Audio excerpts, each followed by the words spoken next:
Hello friends, मैं doctor Dinesh आपका स्वागत करता हूं अपने ऑफिशियल यूट्यूब चैनल काया बंधु पे।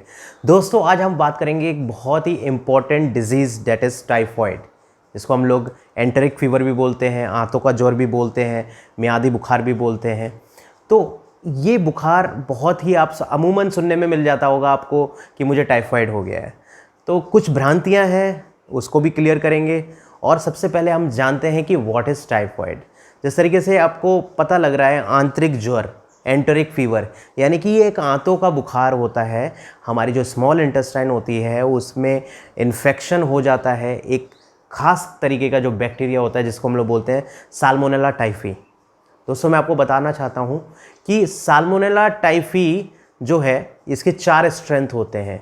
ये 4 तरीके के एंटीजन इसमें होते हैं। जिस तरीके से आप एक अंदाज़ा लगा सकते हो कि जैसे ह्यूमन है तो ह्यूमन इंडियंस भी हैं, एशियन भी हैं, ठीक है, अमेरिकन्स भी हैं, यूरोपियन भी हैं। उसी तरीके से हर जो हमारे प्राणी होते हैं, चाहे वो आपके कीटाणु क्यों ना हो जिसको या फिर विषाणु क्यों ना हो, उनके कुछ स्ट्रेन्स होते हैं। तो इसके भी 4 स्ट्रेन्स हैं। इसके 4 स्ट्रेन्स कौन से हैं? इसका सबसे पहला साल्मोनेला टाइफी ओ, साल्मोनेला टाइफी ए, बी और एच, ये 4 स्ट्रेन हैं। और ये चारों के चारों स्ट्रेन हमारे आंतों में इन्फेक्शन कॉज करते हैं।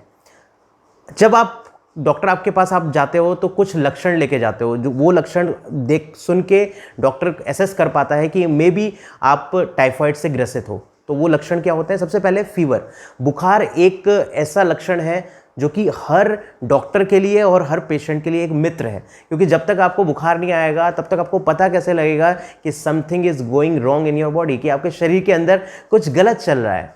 तो ये आपका एक मार्कर है जिससे आपको पता लगता है कि कुछ ना कुछ आपके बॉडी में इन्फेक्शन है। वो इन्फेक्शन चाहे वायरल हो सकता है, बैक्टीरियल हो सकता है। तो ये पहला लक्षण हुआ। दूसरा, इसका जो पैटर्न है, किस तरीके का बुखार आता है, वो भी बहुत इंपॉर्टेंट है। उससे भी आप समझ सकते हो कि आप टाइफाइड से ग्रसित हो। इसका जो पैटर्न होता है वो स्टेप लैडर पैटर्न फीवर होता है, कि वो बुखार चढ़ेगा फिर उतरेगा, फिर चढ़ेगा फिर उतरेगा। ये सिलसिला तब तक चलता रहता है जब तक कि इसका जो बैक्टीरिया का लोड है वो उतना ना हो जाए कि आपको ये इन्फेक्शन कॉज कर पाए। तो जब आप देखते होंगे कि डॉक्टर आपको मेडिसिन लिखता होगा तो 5-7 दिन 10 दिन आपको बुखार तब भी आता रहता है। क्यों? क्योंकि बैक्टीरिया का लोड उतना कम नहीं हो पाता, जिसके कारण आपको बुखार आता रहता है।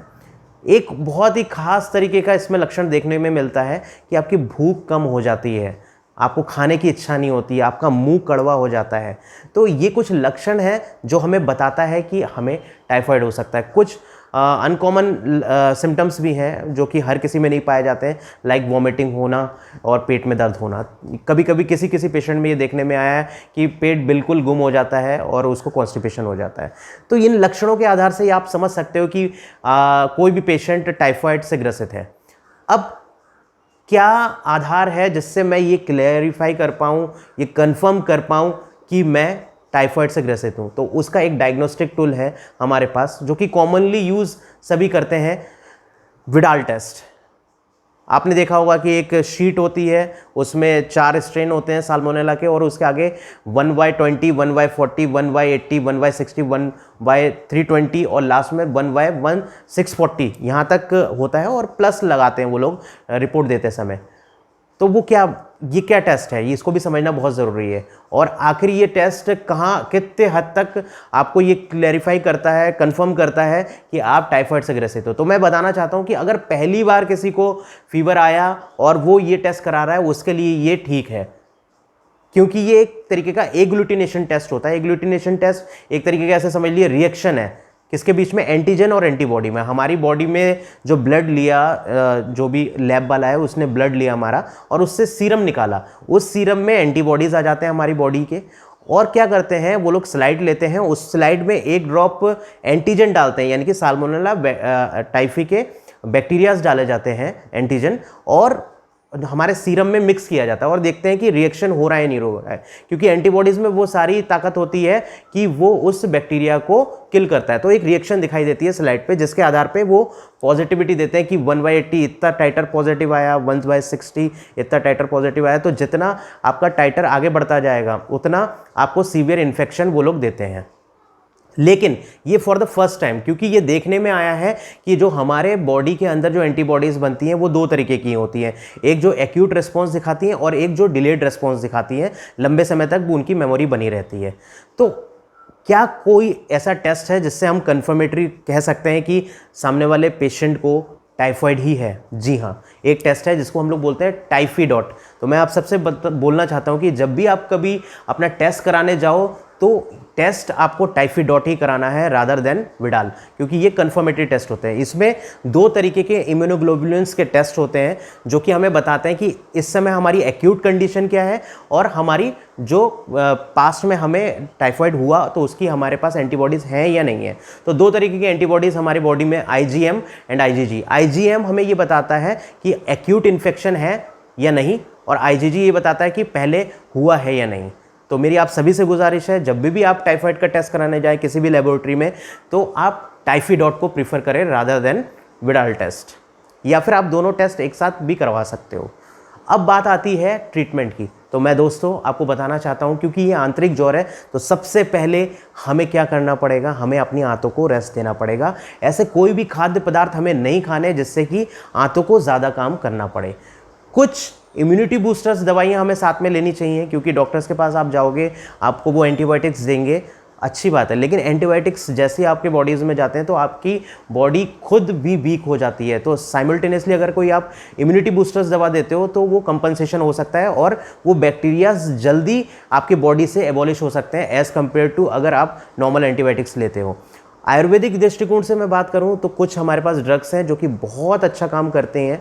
तो जब भी आपको कभी भी टाइफाइड हो तो अगर आप मॉडर्न मेडिसिन ले रहे हैं देन गुड, कोई बात नहीं, लेकिन साथ में कुछ आयुर्वेदिक मेडिसिन आप ज़रूर लीजिए ताकि जो रिलैप्स की कंडीशन होती है वो आपके बॉडी में ना आ पाए। क्योंकि ये देखने में आया है कुछ दिनों के बाद, जब आप देखते हो कि टाइफाइड का आपको इन्फेक्शन हुआ, कुछ समय के बाद 3-4 महीने के बाद, 1 साल के बाद वो फिर से रिलैप्स कर जाता है।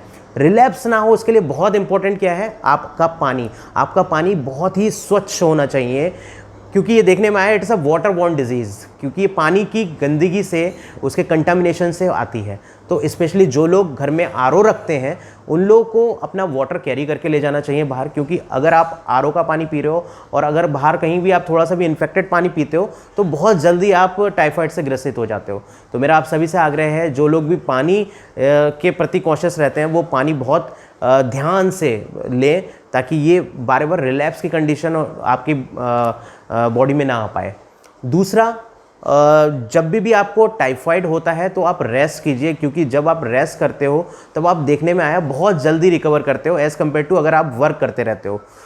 टाइफाइड को ठीक होने में लगभग 2 हफ्ते से 4 हफ्ते लगता है, और टाइफाइड को सही से ठीक करना और आम बीमारी ना समझना, इसके लिए मैं आपको सचेत करता हूँ ये कोई आम बीमारी नहीं है, क्योंकि इसकी जो 4th स्टेज देखी गई है उसमें आंतें रप्चर हो जाती हैं और पेशेंट परफोरेशन पेरिटोनाइटिस में चला जाता है, और उस समय की कंडीशन ऐसी होती है कि उसको इमीडिएट ऑपरेशन करना पड़ता है, और वो ऑपरेशन भी बहुत टिपिकल होता है। तो मेरी आप सभी से गुजारिश है कि टाइफाइड कोई आम बीमारी ना समझे, ये बहुत ही खतरनाक बीमारी है लेटर स्टेज में, 4th स्टेज में जब चले जाती है। तो जो भी मैंने आपको चीज़ें बताई आप रिगार्डिंग योर इन्वेस्टिगेशन की कैसे आप कंफर्म कर सकते हो, अलॉन्ग विद आयुर्वेदिक पोर्शन आपको लेना है, किसी भी आयुर्वेदिक चिकित्सक से आप परामर्श करके किस तरीके से आप इसके रिलैप्सेशन को कम कर सकते हो, वो आप देख सकते हैं इसमें। तो ये वीडियो बहुत इंपॉर्टेंट हो जाती है, क्योंकि देखने में आया कि टाइफाइड बहुत ज़्यादा, आप अमूमन ही सुनते होंगे कि उसे टाइफाइड हो गया, फलाने को टाइफाइड हो गया। तो ये मेरी वीडियो ज़्यादा से ज़्यादा लोगों तक शेयर करें ताकि ये जानकारी सब तक मिल सके। Thank you friends.